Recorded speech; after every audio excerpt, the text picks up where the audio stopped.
Bom, então, pessoal, hoje nós vamos começar, um estudo que nós já estudamos aula passada. Vamos fazer uma pequena revisão sobre o que nós já estudamos. Nós estamos falando nesse bimestre sobre ímãs. E os ímãs, nós podemos sentir que ao redor dele, aonde o ímã está, ele gera, uma certa deformação no seu espaço, que nós vamos chamar de campo magnético. Se você tem um ímã e você coloca um metal próximo ao ímã, esse metal ele vai sofrer uma força de atração que é provocada por esse ímã, que gerou um campo magnético, tá?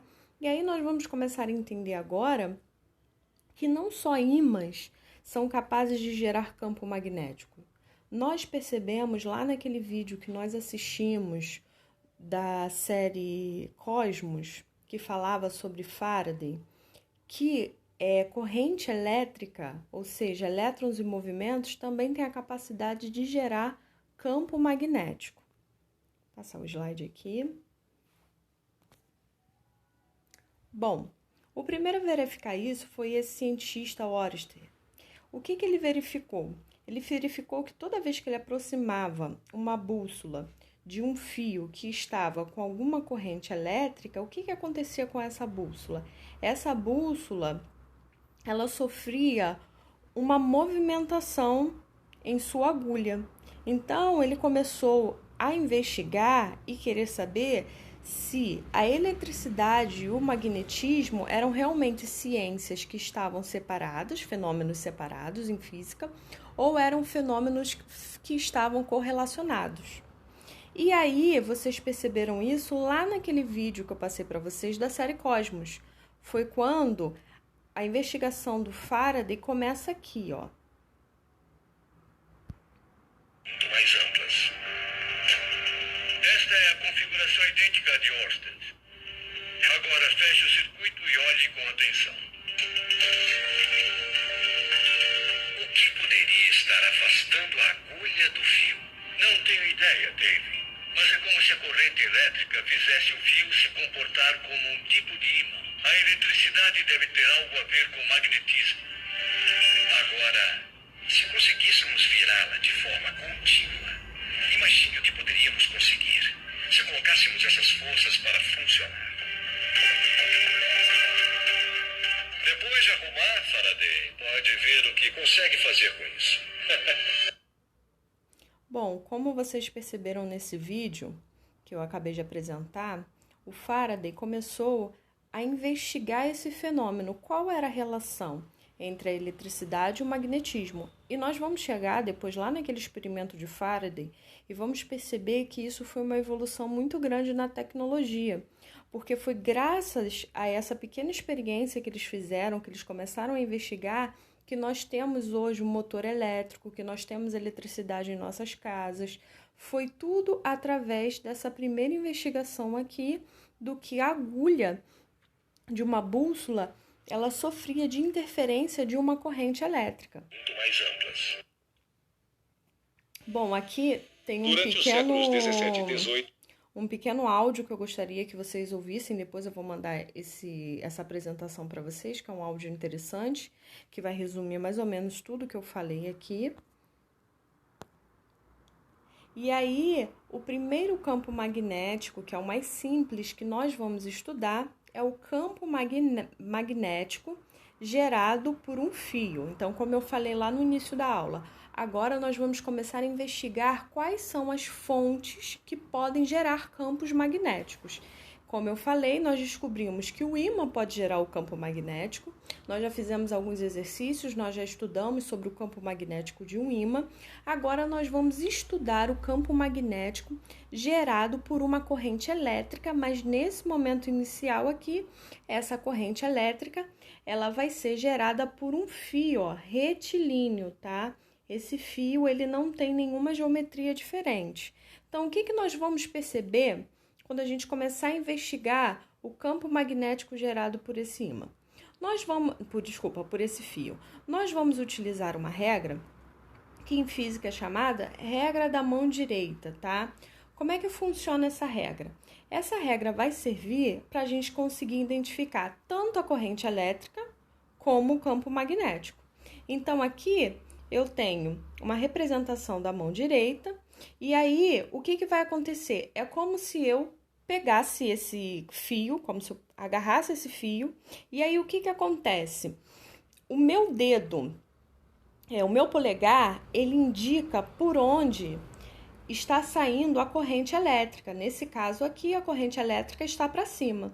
E os demais dedos vão me indicar para onde está direcionado o campo magnético. Então, como vocês podem observar aqui, ó, a minha corrente elétrica está para cima e o meu campo magnético está rodeando todo esse fio aqui, que também foi representado lá naquela série Cosmos que nós estávamos assistindo até há pouco tempo.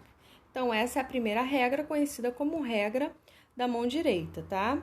Então, você também pode ter algumas formas de representar esse fio, que eu vou escrever agora para vocês. Por exemplo, se vocês verem algum exercício pedindo para você identificar o campo magnético e a corrente elétrica, olhando para uma figura parecida com essa figura aqui, quer dizer que isso daqui também representa um fio. Só que esse fio agora, em vez de estar na vertical, é como se ele estivesse na horizontal, saindo da página em branco do livro, tá? E você também pode ter essa representação aqui. Isso daqui também vai representar um fio, a espessura do fio.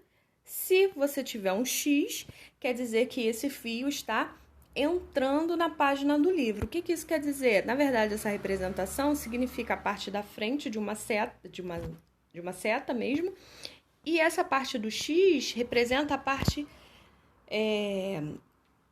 inferior da seta, tá? Então, aqui é como se tivesse um fio que está saindo daquela tela, daquela página em branco do livro, e essa parte aqui, ó, com o X, é como se o fio estivesse entrando naquela tela do livro, tudo bem? Então, vamos fazer aqui um exercício para aquecer. Vamos supor que uma corrente elétrica de intensidade igual a 5 A esteja percorrendo um fio condutor retilíneo. Calcule a intensidade do vetor indução magnética em um ponto localizado a 2 centímetros do fio. Adote μ como a permeabilidade daquele meio, tá? Então, nós temos aqui essa representação. B significa o campo magnético.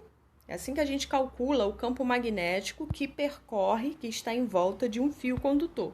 É igual a permeabilidade do meio vezes o I. O que o I? É a corrente elétrica. Sobre 2 vezes o π, porque um fio tem o formato de uma circunferência. Vezes o R, que é o raio desse fio, que vai representar a espessura do fio. Então, o que nós podemos observar aqui? Nós podemos observar aqui no exercício que ele já te dá, ó, a corrente, ele também te dá o raio. O raio vale o quê? 2 centímetros. 2 centímetros transformando para metros vai dar o quê? 0,02 metros. E transformando isso daqui para uma notação científica, para ficar mais fácil, a gente tem que lembrar. A vírgula tem que ficar atrás de um número que seja maior ou igual a 1 e menor do que 10. A vírgula, nesse caso, está aqui, ó, atrás do zero. Então, eu vou ter que andar 1, 2, a vírgula vem parar atrás do 2. Então, o que nós vamos ter aqui? 2 vezes 10 elevado a menos 2 metros. Tudo bem? Então, agora nós já transformamos o raio que estava em centímetros para metros. Agora é só a gente resolver esse exercício. Então, a gente vai fazer o quê? A gente, a partir de agora, vai substituir. Ele não te deu o campo magnético, pois é o campo magnético que ele quer encontrar.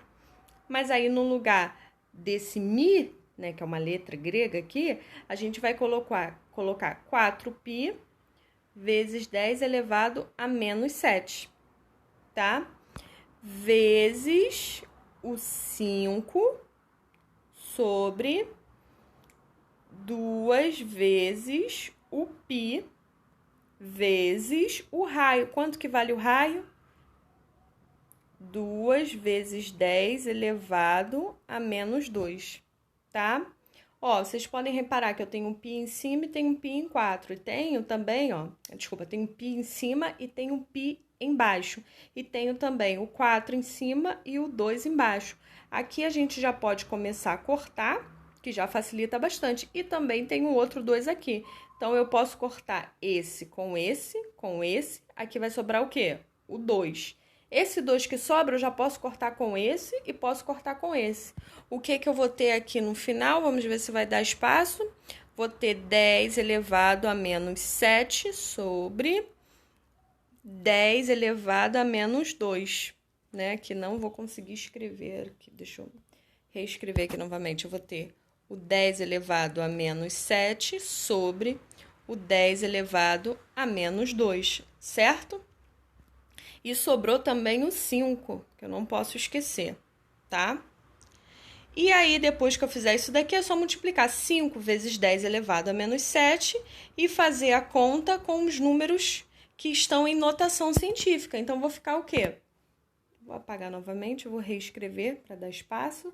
Vou ficar com 5 vezes 10 elevado a menos 7 sobre 10 elevado a menos 2.